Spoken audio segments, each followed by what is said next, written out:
kwento natin ngayon ay pinamagatang Lihim na Nawawalang Yaman. Kwento ni Grace D. Chong. Guhit ni Beth Parocha Doctolero.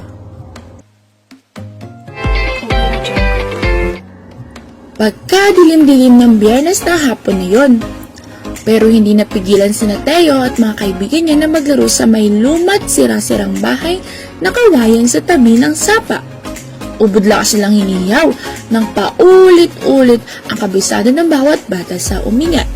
Gusto mo bang malaman kung nasan ang nawawalang yaman? Humawak ka sa puno at bumilang ng ganito. 1, 2, 3, 4, 5, 6, 7. 1, 2, 3, 4, 5, 6, 7. Habang paulit-ulit nilang binipitas ito, ang mga babae nagpapalakpakan ng kamay ng bawat isa. Ang mga lalaki naman ay nagtatakbuhan at tinatapik ang mga punong kahoy doon. Pero kahit na ilang beses silang bumilang ng 1 hanggang 7, ang lihim na nawawalang kayamanan ay nanatili pa ring lihim.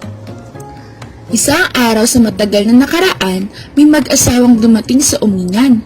Nagandahan sila sa malawak na lupain sa tabi ng sapa at pinili ito. Nagpatayo sila roon ng isang malaking bahay na gawa sa kawayan at nipa. Walang anak ang mag-asawa, ngunit ubod sila ng yaman. Ubod din sila ng kuripot, kaya't ang dami-dami nilang perang naitago.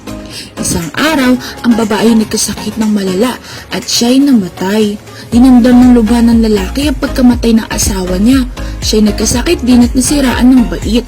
Wala na siyang ginawa kundi magbilang ng 1, 2, 3, 4, 5, 6, 7 hanggang siya ay namatay na rin.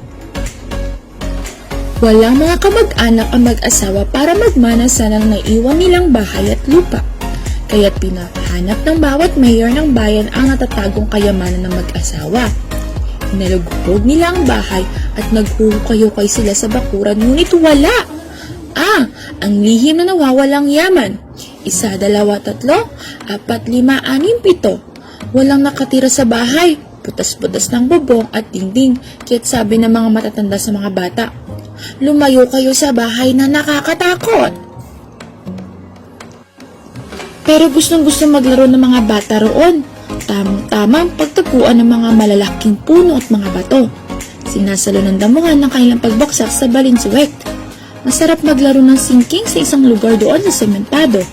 At may iba pang yaman doon. Mga malalapad na bato na pwedeng pamato, maliliit na puting bato para sa sungka, mga sanga para sa tirador, at mga susuot kagamba para sa mga paligsahan. At pwede pa sila magsisigaw doon ng todo-todo. 1, 2, 3, 4, 5, 6, 7. Brigya! Ay! Mumu! Hiyaw ng mga bata nagsitakbuhan papalayo sa bahay na guro. Habang tumatakbo si Teo, tumatakbo rin sa kanyang isipan ang ganito. Gusto kong malaman kung saan galing ang kalantog na yon. Pumihit siya at bumalik sa lumang bahay. Pumulot si Teo ng isang sanga at dahan-dahang umakyat sa hagdan. Binuksan niya ang butas-butas na pinto. Krik! Ang kapal ng mga bahay ng mga gamba. Pulkak! Bumagsak ang isang putiki sa ulo niya. May naghahabol ang 2 malalaking daga. Tuko! Magaspang namang bati ng isang tuko. Ahoo! Taghoy na isang aso nang natalisod si Teo sa isang mahabang kawayang nakahambalang at bumagsak siya sa sahig. Tumayo siya at tinadyakan niya ito para siya makausad. Ayaw gumalaw. Tinadyakan niya uli ng 2 beses. Ayaw pa rin gumalaw. Anong simingkong nagpapanggap na kawayan? Noon niya napansin na may hiwa ito sa gitna. Katulad ng alkansya ko, naisip niya. Sinundot niya ng sanga ang butas. Krik! Nagsilabasan ng maraming barya. Alkansya nga! Yun ang pinakamalaki at pinakamahaba sa lahat na nakita niya. Mga 2 metro ang haba. Apa, poste ito ah! Bumagsak na ito dahil sa bigat ng laman. Ito yung narinig niyang kumakalantog kanina. Kumakabog na ngayon ang dibdib ni Teo. Ito na kaya ang nawawalang yaman? Agad siyang tumakbo palabas para sabihin sa kanyang mga kaibigan ang natuklasan niya. Moo! Moo! Naghiyawan na natakbuhan ang mga kaibigan niya nang siya'y makita. Paano na ngayon? Kung hindi siya paniniwalaan ng mga kaibigan niya, kanino siya pupunta? Si Tatay Ador ay nasa bukid pa at gabi na ang uwi. Tumakbo si Teo pabalik sa bahay na guho. Laking gulat niya na maaninag ang mga mamera, 5-10, 25, 50 at mamiso na pera nagkalat doon kasi sumambulot na alkansyang kawayan. Dito pala itinago ng mag-asawang kailang pera. Anong gagawin niya? May naisip si Teo na magandang ideya. Bakit hindi siya kumuha doon ng pambili ng cellphone para sa tatay niya? Matagal na nag-iipon ng pera ang tatay niya para makabili ng cellphone. Bakit hindi? Matagal na rin naman patay may-ari ng pera. May napansin siya kinakalawang na lata sa sulok. Habang pinupuno niya ito ng pera, marami pang perang lumalabas mula sa alkansyang poste. Inuwi ni Teo ang latang puno ng barya at ibinuhos ang laman sa aparador niya.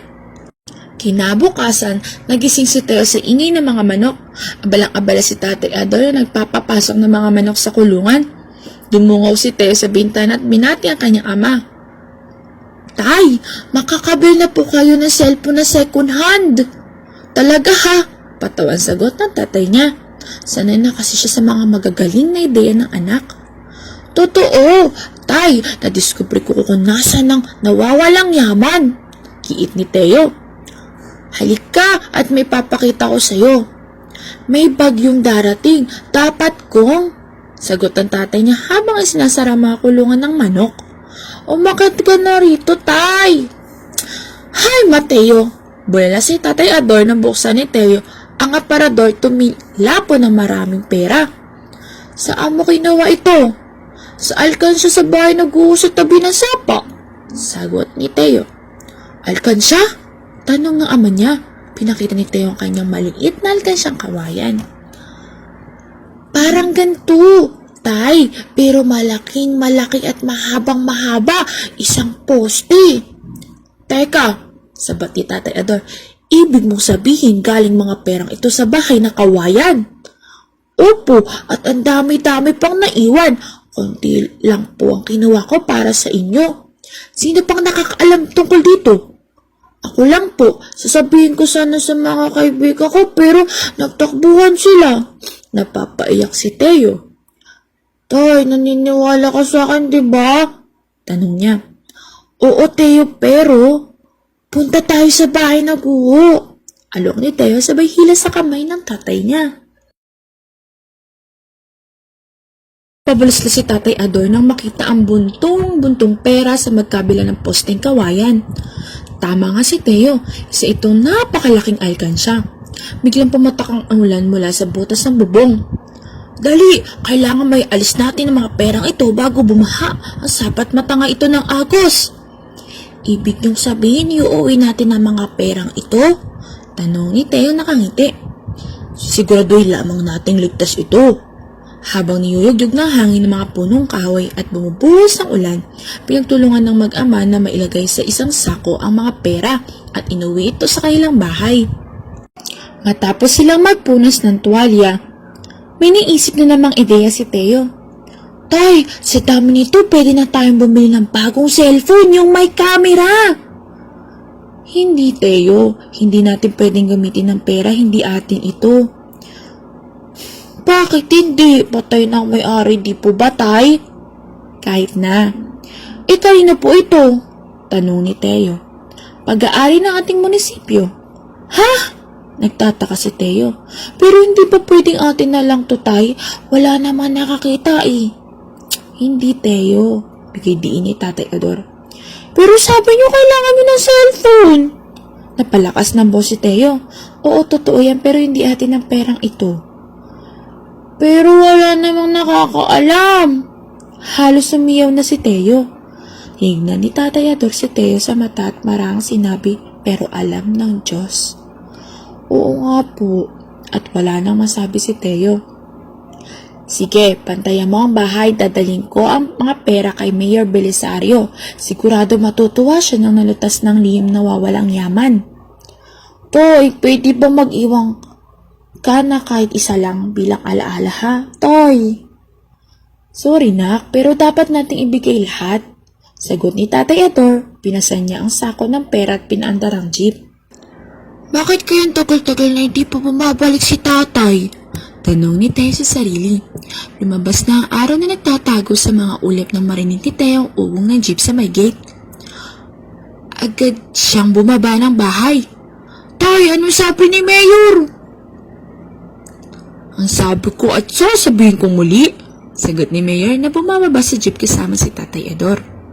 Ikaw ay isang batang magiting Mateo. Natuklasan mo ang sagot sa matagal nang hindi malutas-lutas na misteryo sa bayang ito. Numulang mukha ni Teo, hindi niya akalaing magpunta pa ang mayor sa bahay nila para lamang patiin siya sa kanyang ginawa. Aba, inabot tayo ng siyam-siyam bago natin mabilang mga pera, ano Ador? At itong nakakapagtaka, ang suma total niya ay eksaktong 12,345,67 pesos. Itong numerong paulit-ulit na binibigkas sa may-ari, ibig sabihin hindi nabawas ng kahit isang sentimo. 1, 2, 3, 4, 5, 6, 7, sa 2, 3, 4, 5, 6, 7. Bulong ni Teo. Karamihan sa mga pera ay pilak, kahit higit pa sa 12,345,67 pesos ang halaga niyon ngayon. At ito ang mas nakakamangha. Dagdag pa ng mayor. 7 sa mga mamiso ay bihira na lamang ngayon. May petsa silang 1906 at maaari makahalaga ang bawat isa ng libo-libong piso. Kapag ibinigay natin ito sa National Museum, sisikat ang umingan. Kininata ni Tatay Ador ang kanyang anak. Napaisip si Teo. Kung kinuha ko pala kahit isa lamang sa mga pera, hindi na magiging 12,345,67 pesos ang mga suma total. Ngayon, munting bayani, sabi ni Mayor sabay halos sa mga balikat ni Teo. Anong ibig mong pabuya? Isang second hand na cellphone po para kay tatay. Sagot agad ni Teo. Numulang mukha ni Tatay Ador. Pulang-pula rin ang mukha ni Mayor sa kakatawa. Gusto mo bang malaman kung nasa na nawawalang yaman? Subukan mo maging matapang at dagdagan mo ng katapatan.